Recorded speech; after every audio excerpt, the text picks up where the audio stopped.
Hello friends, greetings of the day. My name is Jaskirat Singh and आज हम बात करेंगे IELTS रीडिंग के बारे में. आज एक पर्टिकुलर कैटेगरी है क्वेश्चंस की जो मैं आपके साथ डिस्कस करना चाहता हूँ. We have a match each item.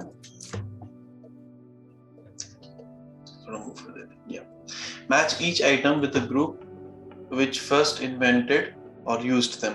हमारे पास एक पैसेज है, उसमें इन्होंने कुछ वेपन्स की, कुछ रॉकेट्स की बात की है और हमारे पास यहाँ पे उन्होंने नेशनैलिटीज या कंट्रीज की नाम बताए हैं जिन्होंने ये फर्स्ट टाइम ये टेक्नोलॉजी यूज की थी.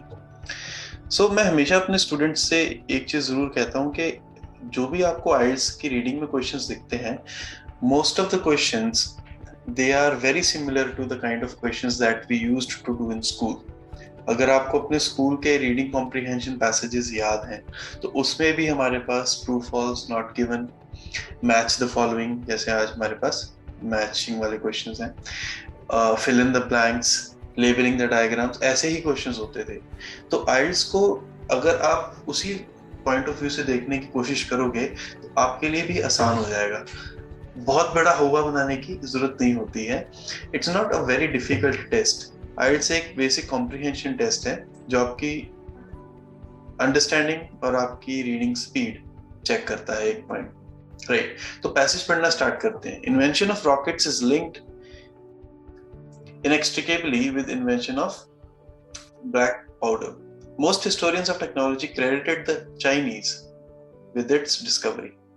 They base their belief on the studies of Chinese writing or on the notebooks of early Europeans who settled in or made long visits to China to study its history and civilization.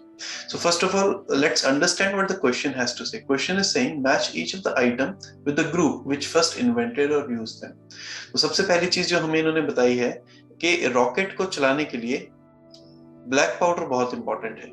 Invention of black powder was very important. So according to the question, who invented black powder? Most historians of technology credit Chinese with its discovery. So invention of rocket is linked inextricably with invention of black powder.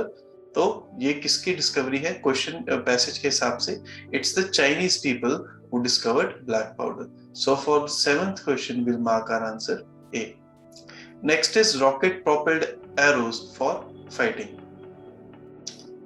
जहां से passage छोड़ा था वहां से start करते हैं. It is probable that sometime in the 10th century black powder was first compounded from its basic ingredients of saltpeter, charcoal and sulfur, but this does not mean that it was immediately used by proper rockets.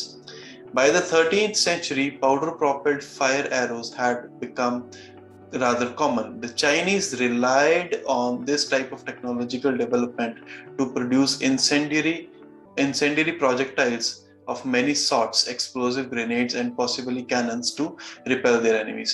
तो passage को समझने की कोशिश करें.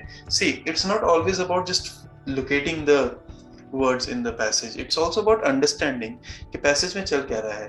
Passage में वो ये बात कर रहे हैं कि पुराने जमाने में, यहाँ पे इन्होंने सेंचुरी मेंशन की है कि 13th सेंचुरी में, 13th सेंचुरी मतलब 1200 ईयर्स की जो भी जनरेशन थी उस जमाने में जो कंट्रीज थी वो कैसे फाइट करती थी, बैटल्स और वॉर्स कैसे होती थी, कैसे वेपन्स होते थे. तो यहाँ पे आपने देखा होगा कि कुछ नए वर्ड्स हैं जो आपने फर्स्ट टाइम सुने हो सकते हैं. फॉर एग्जाम्पल इंसेंडियरी और प्रोजेक्टाइल्स. तो इंसेंडियरी क्या होता है? मैं हमेशा स्टूडेंट्स को इंस्पायर करता हूँ कि whenever you are practicing your reading passages, it's also very important to understand and learn new vocabulary. अपनी आइल्स की रीडिंग को एंजॉय कीजिए.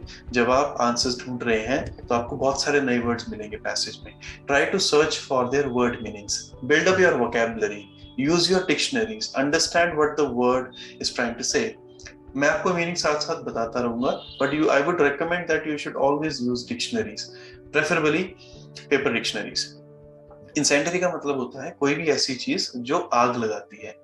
प्रोजेक्टाइल्स का मतलब होता है जिसको आप एक निशाने से छोड़ते हो, जैसे तीर कमान है तो वो ऐसे एरो करके नीचे जाता है. जैसे मूवीज में आपने देखा होगा कि एक आर्मी जो है वो तीर छोड़ रही है और वो तीर ऐसे बेंड करके आगे दूसरी आर्मी को अटैक कर रहे हैं. तो इमेजिन करो कि आग लगाने वाले तीर, आपने बहुत सारे महाभारत और रामायण वाले शोज में देखा होगा कि तीर के आगे आग लगी होती है. तो दोज आर इमेजिन करो, दोज आर इंसेंडियरी प्रोजेक्टाइल्स। तो वो कब शुरू हुआ था? जब चाइनीज लोगों ने ये टेक्नोलॉजी स्टार्ट की थी।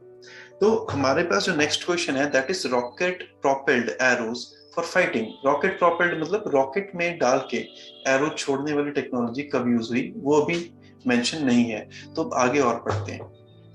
One such weapon was grenades and possibly, one such weapon was basket of fire, or directly translated from Chinese, the arrow like flying leopards.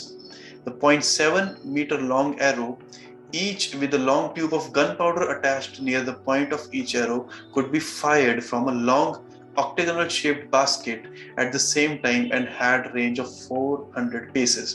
अब 400 paces को यूनिट है, तो उन्होंने एक्सप्लेन, बड़ा इंटरेस्टिंग है, उन्होंने एक्सप्लेन करने की कोशिश की है कि एरो की टिप में कैसे एक छोटा सा पैकेट, एक छोटा सा बॉक्स होता था, एक ट्यूब होती थी जिसमें गन पाउडर होता था।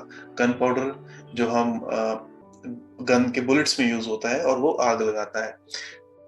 लेकिन इसमें हमारा जो क्वेश्चन है that is rocket propelled arrows, हम एरोज की बात कर रहे हैं।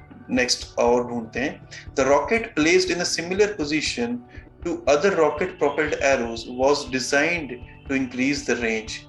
A small iron weight was attached to 1.5 meter bamboo shaft just below the feathers to increase the arrow's stability by moving the center of gravity to position below the rocket. At the same time, the Arabs had developed the egg which moves and burns. एक चीज आपने notice की कि यहाँ तक जितनी भी technology की बात हुई है ये सारी चाइनीज लोगों की है। जितने भी उन्होंने इंसेंडियरी प्रोजेक्टाइल्स बनाए हैं, जितने भी तीर कमान यहाँ पे अलग अलग तरीके के बताए हैं, वो सारे चाइनीज लोगों ने इन्वेंट किया है। इसके बाद now they have started talking about the egg which moves and burns. This was invented by the Arabs. So that means जो ऊपर वाली टेक्नोलॉजी है यहाँ पे है हमारा रॉकेट प्रोपेल्ड एरोस, जिसका ही हम आंसर ढूंढ रहे थे। So this was also invented और डिजाइन्ड बाय चाइनीज। तो 8th का आंसर क्या होगा? Chinese. Clear? Let's move to second paragraph. अब हमें एक चीज क्लियर हो गई है कि हमें जिन जिन टेक्नोलॉजीज की बात करनी थी वो सारे सीक्वेंस वाइज आ रहे हैं, लेकिन जो नेशनैलिटीज हैं, जो यहाँ पे यूजर्स हैं, वो फर्स्ट 2 पैराग्राफ्स में अरब्स और चाइनीज की बात हो गई है। So we will try not considering these options for our answers further. Next देखते हैं टेक्नोलॉजी कौन सी है। नेक्स्ट टेक्नोलॉजी है rockets as war weapons. Rockets आजकल तो मूवीज में बहुत कॉमन देखते हैं कि टेररिस्ट या military army rocket propellers use कर रही है, रॉकेट्स वो कैरी करते हैं, फायर करते हैं। लेकिन रॉकेट्स को सबसे पहले वॉर्स में किसने यूज किया होगा? Let's read about it. It was not until the 18th century that Europe became seriously interested in possibilities of using a rocket itself as a weapon of war, not just to propel other weapons. तो पहले वो दूसरे weapons के attack को रोकने के लिए Europeans rockets का इस्तेमाल करते थे। लेकिन रॉकेट्स को वॉर वेपन्स पहले यूज करने का आइडिया किसके माइंड में आया? यूरोपियंस के। अब यूरोपियंस के लिए कौन सी नेशनैलिटी हमने यूज करनी है? ब्रिटिश, अरब्स या अमेरिकन? ये आगे और रीड करते हैं। यूरोपियंस वैसे ब्रिटिश ही आएगा answer. Let's see what the correct answer would be. The incentive of more aggressive use of rockets came not from within European continent but from far away India. लो जी, next line में उन्होंने clear कर दिया कि rockets को better use करने के लिए आइडिया जो था वो यूरोपियन कॉन्टिनेंट से नहीं आया था, but from it was from India, whose leaders had built up corps of rocketeers and used rockets successfully against the British in the late 18th century.